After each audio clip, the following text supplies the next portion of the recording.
کہ بخاری اور مسلم دونوں میں حدیث ہے کہ سب سے برا اگر کوئی گڈریا ہے تو وہ ہے جو کسی جگہ کا حکمران ہے.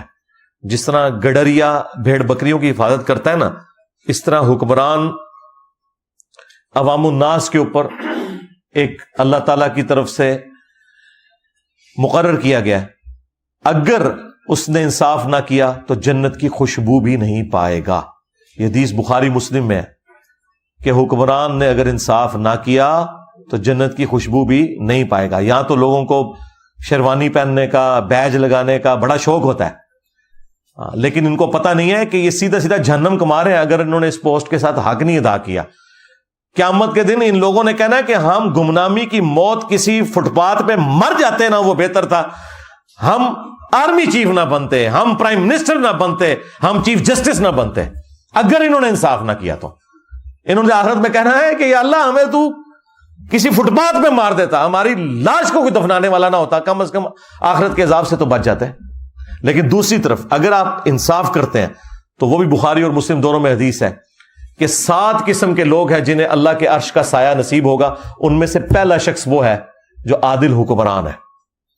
پھر انعام بھی پھر اسی اعتبار سے ہے. ایک اور حدیث ہے بخاری اور مسلم میں، تم میں ہر ایک نگہبان ہے اور اس سے اس کی رعیت کے بارے میں پوچھا جائے گا. پھر نبی صلی اللہ علیہ وآلہ وسلم نے فرمایا کہ ایک حکمران اپنی رعایا کے اوپر حاکم ہے، اس سے اس کے بارے میں پوچھا جائے گا. ایک مرد اپنی بیوی اور بچوں کے اوپر حاکم ہے، اس سے اس کے بارے میں پوچھا جائے گا. ایک بیوی اپنے خاوند کے مال اور اولاد کے اوپر حاکم ہے، اس سے اس کے بارے میں پوچھا جائے گا. لہٰذا اب تو سارے ہی آ گئے. ہاں تسی ہم ہی خوش ہو رہے سو کہ وڈیاں دا رگڑا لگیا ہوا ہے، بچنا تسی بھی کوئی نہیں. ہاں اگر اپنی جگہ پہ ہم نے انصاف نہ کیا تو اللہ تعالیٰ ہمیں انصاف کے اوپر قائم رہنے کی، انصاف کی تبلیغ کرنے کی، اسی پہ عمل کرنے کی توفیق عطا فرمائے.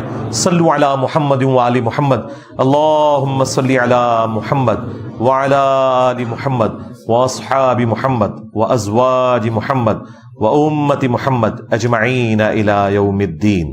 مجھے بائی چانس یہ بھی کچھ باتیں یاد آئیں. میں چاہ رہا ہوں کہ آج چونکہ ماحول بنا ہوا ہے، تھوڑا اپنی زندگی کا کوئی ایک ایسا پہلو اس سے جو جڑا ہوا ہے جو میں نے آج تک کیمرے میں کبھی بیان نہیں کیا وہ بھی ڈسکس کر لوں تاکہ ریکارڈنگ میں آ جائے. خصوصاً ہمارے ان لوگوں کے لیے جن کو کبھی کوئی شیطان وسوسہ دلاتا ہے میرے حوالے سے.